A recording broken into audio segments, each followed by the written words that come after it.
आज Doubtnut app download करें। Doubtnut पर अपने सभी गणित, रसायन विज्ञान, भौतिक विज्ञान और जीव विज्ञान के डाउट्स का करो सफाया। बस प्रश्न की फोटो खींचो, एक ही प्रश्न को क्रॉप करो और तुरंत वीडियो सोल्यूशन पाओ। अभी डाउनलोड करें। प्रश्न दिया है ओटीई का क्या है, इसका पूरा नाम लिखिए, इसका उपयोग कहाँ किया जाता है बताइए। तो आइए हम लोग इस प्रश्न का उत्तर देते हैं और हम लोग समझते हैं कि ओटीई होता क्या है। हमसे यहाँ पे पूछा गया है OTEC के बारे में, ठीक है। तो सबसे पहले हम लोग इसका पूरा नाम देख लेते हैं। तो इसका पूरा नाम जो होता है ओशन थर्मल, ये हो गया ओशन थर्मल एनर्जी कन्वर्जन होता है, ठीक है। एनर्जी कन्वर्जन हमारे पास इसका पूरा नाम होता है।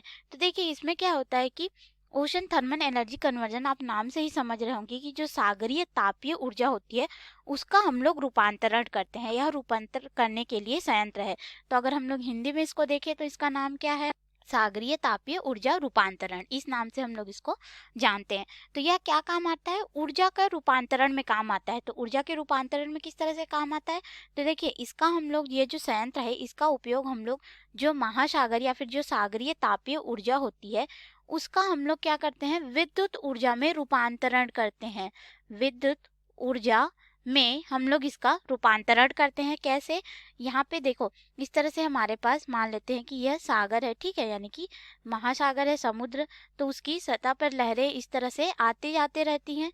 तो देखिए ये जो लहरें होती हैं, अगर हम लोग यहाँ पे देखें तो ये ऊपरी पृष्ठ हो गया, ठीक है। तो इस ऊपरी पृष्ठ से लेकर के इसके अगर हम लोग नीचे जाए और 2 किलोमीटर के हिस्से को अगर हम लोग देखें, ठीक है, 2 किलोमीटर के हिस्से तक अगर हम लोग नीचे जाए तो यहाँ पे जो ताप का परिवर्तन है अगर हम लोग उसको देखें तो मान लेते हैं कि यहाँ का ताप जो है T1 है और 2 किलोमीटर नीचे आए तो यहाँ का जो ताप है वह T2 है।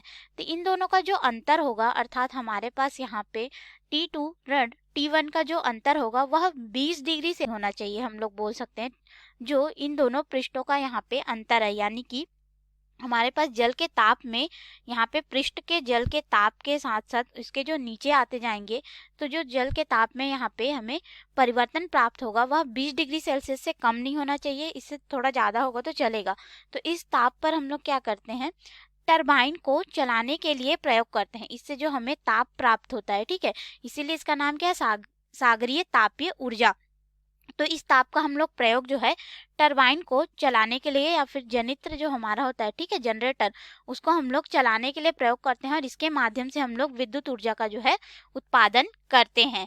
तो हमारे पास यहाँ पे OTEC क्या हो गया, सागरीय तापीय ऊर्जा रूपांतरण का एक संयंत्र है जिसमें हम लोग विद्युत ऊर्जा में रूपांतरित करते हैं सागरीय तापीय ऊर्जा को।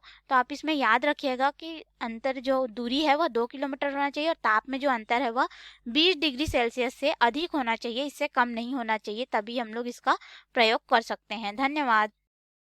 कक्षा 6 से 12वीं से लेकर नीट, IIT, JEE वो एडवांस के लेवल तक 1 करोड़ से ज्यादा छात्रों का भरोसा। आज ही डाउनलोड करें डाउटनेट ऐप या व्हाट्सएप करें अपने सारे डाउट्स 8400 400 400 पर।